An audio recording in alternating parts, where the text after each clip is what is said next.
perilakunya yang dilaporkan. Nah, kalau perilakunya saya jadi bingung. Apa yang dilakukan oleh penyidik? Satu, penyidik memanggilnya dengan cara yang patut. Penyidik memanggil dengan tenggang waktu 3 hari yang patut.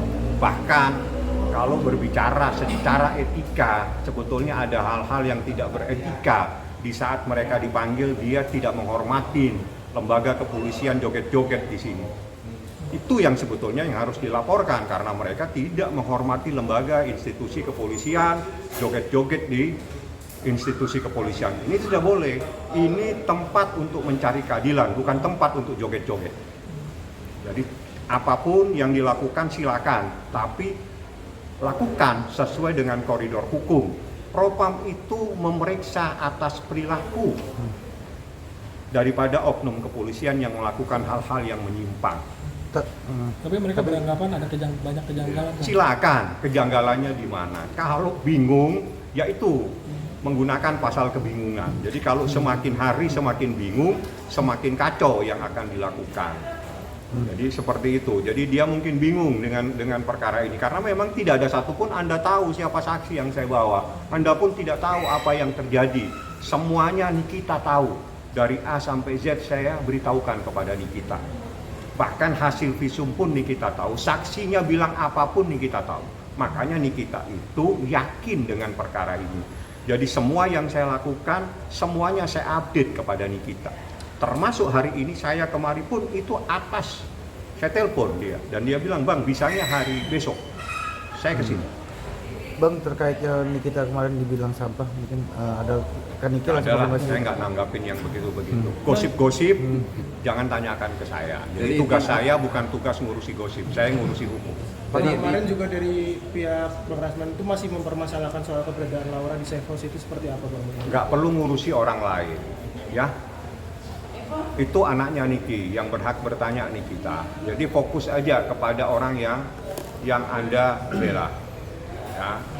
Jadi nggak perlu lagi ke sana kemari. Jadi kalau bingung, jangan mengajak semua masyarakat ikut dalam proses kebingungan. Nah, nggak usah. Jadi kalau bingung dengan perkara ini, ya diikutin prosesnya. Bingung tiba-tiba ada apa? Saya ingatkan, visum itu ada 2, saksi ada 16, ada bukti tertulis, ada bukti chatting, ada HP yang juga disita. Kurang apa lagi buktinya? Sedangkan menurut KUHP alat bukti itu dibagi 5. Terdiri dari 5. Dari 5 ini menurut putusan Mahkamah Konstitusi untuk menetapkan seseorang itu minimal dengan 2 alat bukti. Dari 5 alat bukti cukup 2 alat bukti yang terpenuhi, maka penyidik punya hak untuk menetapkan seseorang menjadi tersangka. Kurang apa lagi buktinya? Saksi lebih dari 16 orang. Bukti ada visum, bukti ada chattingan, WhatsApp, bukti ada HP yang lagi disita. Kurang apa? Jadi kalau bingung jangan mengajak semua orang pada porsi kebingungan. Seperti itu. Jadi intinya sudah sesuai prosedur ya, Bang? Sangat sesuai. Bahkan saya beritahu penyampaian SPDP itu yang saya dapat informasi dari media pada saat Ibu Humas menyampaikan. Itu disampaikan secara hormat, secara tepat. Disampaikan, bukan diantar dan melalui kurir, tapi datang petugas kepolisian. Informasi yang saya terima dari Ibu Humas pada saat dia menyampaikan respon. Artinya, semua proses ini sudah berjalan. Panggilan dipanggil dengan cara yang patut. Dia tidak bisa hadir, dipanggil kembali. Ya, semua saksi dipanggil kembali dengan cara yang patut. Artinya pemanggilan itu sudah sesuai dengan KUHP 3 hari.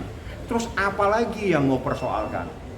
Kebingungan. Saya beritahu, Propam itu mengurusi perilaku daripada oknum kepolisian yang melakukan perbuatan-perbuatan yang bertentangan dengan peraturan Kapolri. Itu tugasnya Propam. Nah, kalau urusan penyidik-penyidik, misalnya tiba-tiba merasa proses penyidikan ini tidak tepat, laporannya bukan di Propam, tempatnya bukan di situ. Untuk membedakan itu saja tidak bisa, bagaimana bisa mencarikan keadilan? Seperti itu, Propam bukan tempat ngurusin proses penyidikan. Dan yang Anda harus tahu berdasarkan hukum, penyidik itu mempunyai hak yang tidak bisa diintervensi. Ya, penyidik punya hak, dia yang mempelajari berkas perkara, dia yang tahu apa yang harus dilakukan. Dia tidak bisa diintervensi. Dan dia tidak mungkin dong diperiksa hanya karena dia melaksanakan tugas dan tanggung jawabnya sebagai penyidik yang diberikan amanah oleh undang-undang. Jadi tolong difahami. Seperti itu prosesnya. Bang, berarti bisa dibilang apa yang dilakukan Dr. RAN kemarin itu sia-sia gitu ya Bang? Saya menyatakan kalau bingung jangan mengajak semua orang kebingungan. Jadi bingung sendiri, jangan bingung beramai-ramai. Oke. Terima kasih Saya Bang. ke atas dulu nanti.